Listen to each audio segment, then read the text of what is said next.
नमस्कार, प्रणाम, जय हिंद। कैसे भाई आप सभी? उम्मीद करता हूं सारे लोग स्वस्थ हो गए, मस्त हो गए, जबरदस्त हो गए। जैसा आप सभी को याद होगा कि पिछले वीक मैंने आपको नौकरी की कुछ अपडेट्स दी थी, जहां मैंने 3 वो वैकेंसी बताई थी जो अपकमिंग थी आप सभी के लिए।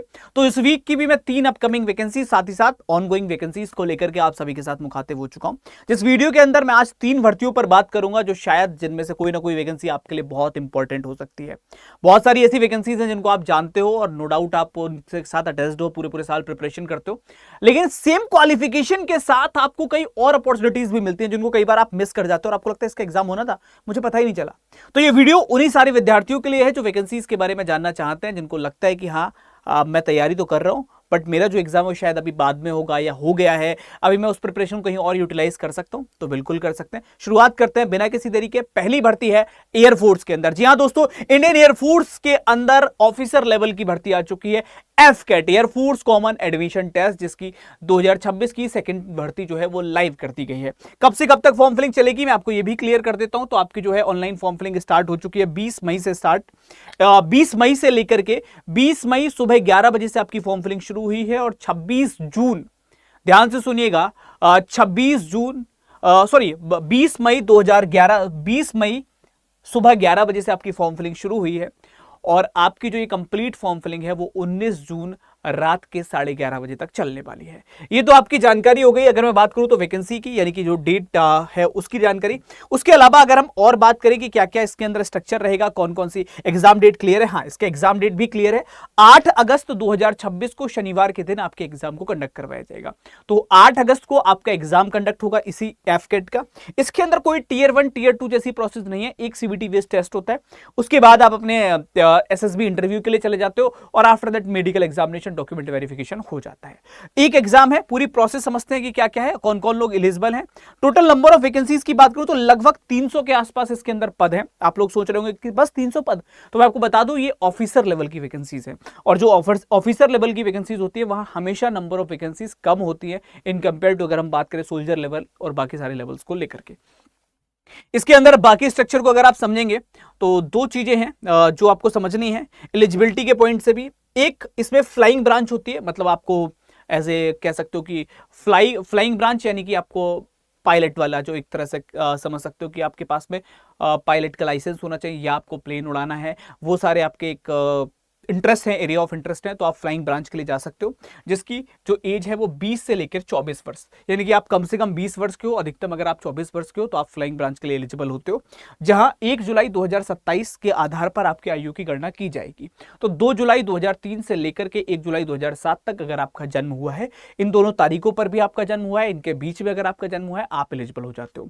अगर आपके पास कॉमर्शियल पायलट का लाइसेंस है तो 2 जुलाई 2001 से लेकर 1 जुलाई 2007 के बीच अगर आपका जन्म हुआ है तो आप एलिजिबल हो जाते हो। मतलब कॉमर्शियल पायलट वालों को 2 साल की छूट देखने को मिल जाती है। उसके बाद फिर इसमें ग्राउंड ड्यूटी आती है, जिसमें टेक्निकल और नॉन टेक्निकल ब्रांचेस होती हैं। तो ग्राउंड ड्यूटी के लिए 2 जुलाई 2001 से लेकर 1 जुलाई 2007 के बीच जिनका जन्म हुआ है वो सभी लोग एलिजिबल हैं, यानी कि कम से कम आपकी आयु 20 वर्ष और अधिकतम 26 वर्ष होनी चाहिए। उसके अलावा इसमें और क्या क्या काम की चीजें हैं आपकी वो बताने का प्रयास करता हूं। क्वालिफिकेशन पर चलता हूं। फ्लाइंग ब्रांच की क्वालिफिकेशन बिल्कुल क्लियर है कि आपके पास में 12वीं क्लास के अंदर अगर मैं बात करूं तो मैथ्स और फिजिक्स होना अनिवार्य है। मतलब आपने 12th क्लास मैथ्स और फिजिक्स से कर रखी हो और उसके बाद आपने ग्रेजुएशन कर रखी हो, 3 साल की डिग्री या फिर बीटेक वगैरह कर रखा हो 4 साल का, आप एलिजिबल हो जाएंगे। वहीं अगर हम बात करते हैं इसके अलावा ग्राउंड ड्यूटी के लिए, तो ग्राउंड ड्यूटी के लिए बहुत क्लियर है। ग्राउंड ड्यूटी के लिए 2 आती हैं, टेक और नॉन टेक। अगर मैं टेक की बात करता हूं तो टेक के अंदर फिर वही स्ट्रक्चर निकल करके आ जाता है कि आपके पास 12th क्लास के अंदर मैथ्स होना चाहिए, फिजिक्स होनी चाहिए, इंग्लिश होनी चाहिए, वो एक स्ट्रक्चर होना चाहिए। इंग्लिश में कम से कम 50% नंबर होने चाहिए 12वीं क्लास में, और वहीं आपने ग्रेजुएशन के अंदर आपने बीटेक वगैरह कर रखा हो, तब आप टेक्निकल ट्रेड के लिए एलिजिबल हो जाते हैं। वहीं अगर हम नॉन टेक की बात करते हैं तो नॉन टेक में आपने ग्रेजुएशन किसी से भी कर रखी हो, कोई ऐसा स्ट्रक्चर नहीं है। 12th क्लास में आपके पास क्या था क्या नहीं था कोई फर्क नहीं पड़ता, आपने ग्रेजुएशन कर रखी है, आप ग्रेजुएट हैं, आप फॉर्म को फिल कर सकते हैं और आप अंडर बात करूं तो नॉन टेक के लिए जा सकते हैं। अच्छा, टेक और नॉन टेक में डिफरेंस क्या है?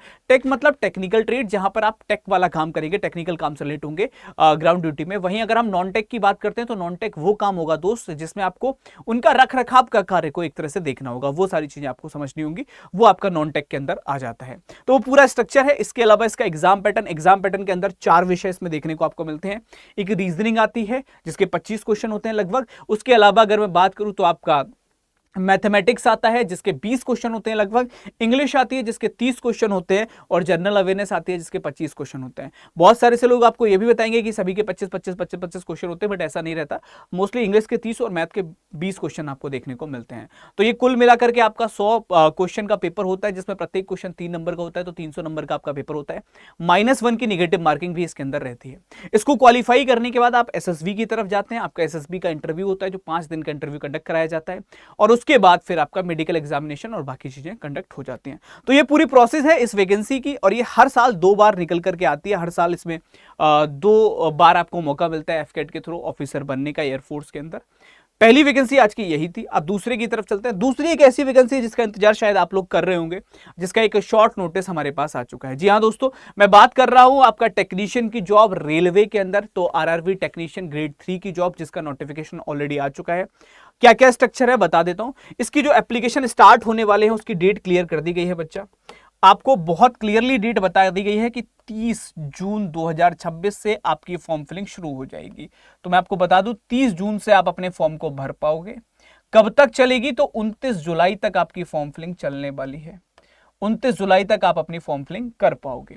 उसके अलावा अगर हम बात करें ग्रेड 1 और ग्रेड 3, 2 पोस्ट इसके अंदर आती हैं, जहां ग्रेड 1 के अंदर 7 पे जो आपका पे कमीशन होता है 5th लेवल पे, और इसका 2nd लेवल पे होता है। यहाँ बेसिक पे आपका 29,200 होता है और यहाँ 19,900 होता है। और वहीं अगर हम बात करें एज की, तो अगर आप टेक्नीशियन ग्रेड 1 के लिए जा रहे हैं तो 18 से 33 वर्ष, और टेक्नीशियन ग्रेड 3 के लिए जा रहे हैं तो 18 से 30 वर्ष की आयु आपकी एलिजिबल होती है। अगर मैं वैकेंसीज की बात करूं तो 6,242 वैकेंसीज अभी के आधार पर इसमें बता दी गई हैं, आ रही हैं।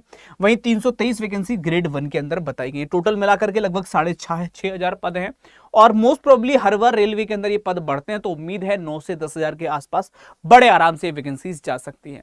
तो ये वैकेंसीज भी आप सभी के लिए आ रही हैं दोस्तों। आने वाले टाइम में आपको ये देखने को मिलेगी। 30 जून को इसकी फॉर्म फिलिंग शुरू होगी और 29 जुलाई तक चलेगी। थोड़ा सा समय जरूर है, लेकिन हाँ, एक बेहतर अपॉर्चुनिटी है। अगर आप इस ट्रेड से रिलेटेड है, अगर आप इसके बारे में कुछ और डेप्थ वीडियोज भी चाहते हैं, या किसी और वैकेंसी के बारे में आप डिटेल वीडियो चाहते हैं, तो आप मुझे प्लीज कमेंट करके बताइएगा। मैं उस पर डिटेल्ड एनालिसिस करके आपको कंप्लीट इंफॉर्मेशन उस वैकेंसी की प्रोवाइड भी कर दूंगा। अगर आपको किसी का सिलेबस जानना है या किसी का और कुछ स्ट्रक्चर जानना है, तो भी आप कमेंट कर सकते हैं। उसके लिए आप इस चैनल को सब्सक्राइब करके भी रख सकते हैं। इसके कोई पैसे नहीं कटेंगे, बिल्कुल फ्री है।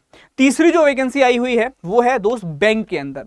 जो बच्चे बैंकिंग फील्ड से रिलेटेड हैं और जो बच्चे बैंकिंग एग्जाम्स की तैयारी के बारे में सोच रहे हैं, तैयारी कर रहे हैं, या ऐसा लग रहा है कि सर अभी कुछ समझ में नहीं आ रहा, एक ब्रेक सा लग रहा है, और उस ब्रेक में चाहता हूं अर्निंग भी हो जाए और प्रिपरेशन भी करूं साथ में, तो आप एसबीआई के अंदर जॉब कर सकते हो दोस्तों। एसबीआई ने अपनी अप्रेंटिस की जॉब निकाल दी है।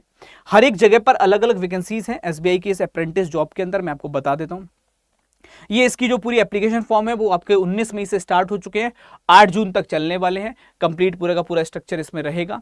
वहीं एग्जाम की डेट अभी कंफर्म नहीं आई है इसमें। टोटल नंबर ऑफ वैकेंसीज की अगर मैं बात करूं तो हर एक जगह के हिसाब से अलग अलग वैकेंसीज है। आप देख सकते हैं हर एक जगह, गुजरात की अलग है, आंध्र प्रदेश की अलग है, कर्नाटक की अलग है, तो हर एक जगह के हिसाब से अलग अलग वैकेंसीज हैं। टोटल कुल मिलाकर के अगर मैं पदों की बात करूं तो कुल मिलाकर के इसके अंदर लगभग 7,000 के आसपास 7,150 पद इसमें आपको देखने को मिलेंगे। 7,150 पद है अप्रेंटिस में। हाँ, लेकिन मैं ये क्लियर कर दूं कि ये परमानेंट जॉब नहीं है। अगर आप ये सोचकर बैठे कि ये परमानेंट नौकरी है, तो परमानेंट नौकरी नहीं है। अप्रेंटिस जो होती है वो एज ए ट्रेनी चलती है, जो 1 साल की नौकरी होती है। अब आप में से कई सारे लोग सोच रहे होंगे तो 1 साल की नौकरी के लिए फॉर्म भरूं या ना भरूं। अब यहाँ पे 2 पहलू हो सकते हैं दोस्त, आप अपने हिसाब से डिसाइड कर सकते हैं। अगर आपको ऐसा लगता है कि अभी आपको कुछ क्लैरिटी नहीं मिल रही है और आप बैंकिंग एग्जाम्स की तैयारी करने वाले विद्यार्थी हैं, तो आप इसके फॉर्म को फिल कर सकते हैं। क्योंकि अगर आपने एसबीआई अप्रेंटिस की ये ट्रेनिंग कंप्लीट कर ली है, तो आपको एक सर्टिफिकेट इशू किया जाता है, जिसका बेनिफिट आपको एसबीआई वगैरह के जो क्लर्क के एग्जामिनेशन होते हैं उनके मेंस एग्जाम में मिलता है। मेंस एग्जाम में इसका आपको एडिशनल मार्क्स मिलते हैं, ग्रेस मार्क्स मिलते हैं, जिसकी वजह से आप बाकी कॉम्पिटिटर से बहुत आगे पहुंच जाते हो। अगर आपने कंप्लीट कर रखी है अप्रेंटिस, तो एक सर्टिफिकेट आपको इशू होता है और वहां वो आपको हेल्प करता है बैंकर्स बनने में। तो अगर आपका एरिया ऑफ इंटरेस्ट बैंकिंग वाली जॉब्स हैं, तो आप इसके साथ जा सकते हो। और अगर आपको साथ में ये भी लगता है कि ये करते करते आप अपनी पढ़ाई भी कर सकते हो, तो आप जा सकते हो। अच्छा, अप्रेंटिस में काम क्या होगा, ये भी सवाल मन में आया होगा, तो मैं आपको बता दूं। अप्रेंटिस में क्लरिकल बेस्ड काम होगा, मतलब क्लर्क वाला ही काम आपको देखने को मिलता है, तो लगभग क्लर्क जैसा काम आपको देखने को मिलेगा। कौन लोग एलिजिबल हैं वो भी बता देता हूं दोस्तों, आराम से थोड़ा सा नीचे आइएगा, पूरा डिटेल नोटिस है अलग अलग कैटेगरीज के हिसाब से। अब मैं थोड़ा सा आपको इसका एलिजिबिलिटी क्राइटेरिया और बाकी चीजें बताने का प्रयास कर देता हूं। नीचे दे रखा होगा, एक सेकंड दीजिएगा। हाँ, ये है आपका, ये एज क्राइटेरिया है दोस्तों, जो 1/4/2026 के आधार 1 अप्रैल 2026 के आधार पर आयु की गणना की जाएगी। कम से कम 20 वर्ष आपकी उम्र होनी चाहिए और अधिकतम 28 वर्ष की आपकी आयु होनी चाहिए। यानी कि अगर मैं बात करूं इन दोनों डेट्स के हिसाब से एक एग्जैक्ट डेट क्या निकल कर आती है, तो आपकी जो एग्जैक्ट डेट निकल करके आती है वो आती है 1 अप्रैल 2026 से लेकर के 2 अप्रैल 1998, सॉरी 1 अप्रैल 2006 से लेकर के 2 अप्रैल 1998 के बीच अगर आपका जन्म हुआ है, आप इस भर्ती के लिए एलिजिबल हैं। इन दोनों डेट पर भी अगर आपका जन्म हुआ है तो भी आप इसके लिए एलिजिबल हैं, वो क्लियर है। 1 अप्रैल 2006 और 2 अप्रैल 1998 इनके बीच में आपका जन्म होना चाहिए।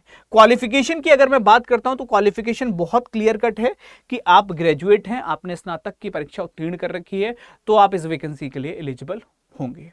इसका बाकी स्ट्रक्चर बिल्कुल बैंकिंग एग्जाम जैसा ही चलता है, अगर मैं आपको बताऊं तो सारा का सारा स्ट्रक्चर वैसा ही है। हाँ, ड्यूरेशन ऑफ ट्रेनिंग पीरियड मैंने आपको बता दिया था 1 साल का रहेगा, तो 1 साल का आपका ड्यूरेशन ऑफ ट्रेनिंग पीरियड है।